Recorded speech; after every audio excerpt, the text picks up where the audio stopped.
Hello everyone! In the first episode, I talked about how direction, tax structure, and timing windows determine a family's long-term wealth outcomes. If the previous episode was about setting direction, then in this episode I'll focus on wealth structure strategies and discuss 4 key questions that are most worth confirming during the first 90 days of the new year.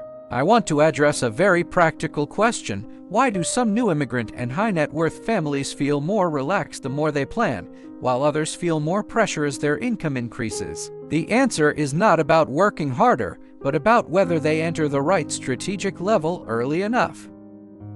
Topic 4. Why is the true value of Roth about locking in choice early? Many people have a very limited understanding of Roth accounts. Common statements I hear are, my income isn't high enough yet, I don't need it, I'll deal with it once I earn more. But in real planning, the most important value of Roth can be summarized in one sentence: locking in tax-free choices for the future when tax rates are relatively low today. For most new immigrant families, the first few years in the U.S. are typically a period of gradually rising income, relatively lower tax rates, and manageable living costs. This is precisely the best window to consider Roth strategies. Once income and tax rates rise together in later years, performing the same Roth actions often becomes significantly more expensive. If families fail to lock in long-term tax-free channels during lower tax years, their retirement assets will eventually be fully exposed to higher tax rates and policy uncertainty, with fewer options for adjustment. By contrast, completing the right Roth planning at the right time is like preparing a tax-free exit in advance for future retirement assets, helping offset uncertainty in future tax laws and allowing family finances to remain more stable and composed. It's important to note that the timing of Roth conversions is not simple. It requires careful consideration of current tax brackets, future income expectations, and account balances, and often involves detailed calculations. Most families cannot accurately assess this on their own and usually need to work with a CPA or financial advisor to determine whether Roth conversions should be completed before filing taxes for the prior year.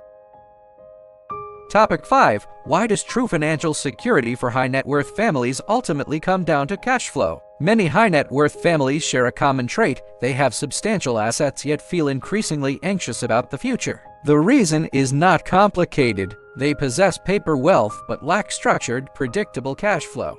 I often ask clients one simple question: if you stopped working next year, how long could your family continue to operate normally? This question often leads to silence. In many households, income is highly concentrated in one person. Daily expenses are rigid, asset liquidity is limited, and a large portion of wealth is locked in real estate or fixed income investments. If a career disruption or health issue occurs, the family has very little buffer. At that point, every financial decision becomes a cannot make a mistake choice, leading to anxiety, avoidance, and procrastination. If at the beginning of the year, a family clearly defines a baseline living budget and systematically plans cash flow and emergency reserves, the situation changes entirely. Choices increase, investment decisions become more rational, and long-term thinking improves. As a result, the family's sense of security rises significantly. In this process, a wealth advisor can not only help structure cash flow and emergency accounts, but also ensure these funds maintain reasonable efficiency while prioritizing safety. Topic 6. How do you avoid a high-risk structure caused by over-concentration of assets? One of the most common and most underestimated risks I see in new immigrant families is having assets concentrated under one individual's name. For convenience, many families place real estate, investment accounts, and retirement accounts almost entirely under one person when they first arrive in the U.S. But in the U.S., this means risk, liability, and taxation are all highly concentrated as well. If legal, health, or career risks arise, the entire family can be immediately impacted. This is a classic high-risk structure where risk is not diversified, and the family's resilience is extremely weak.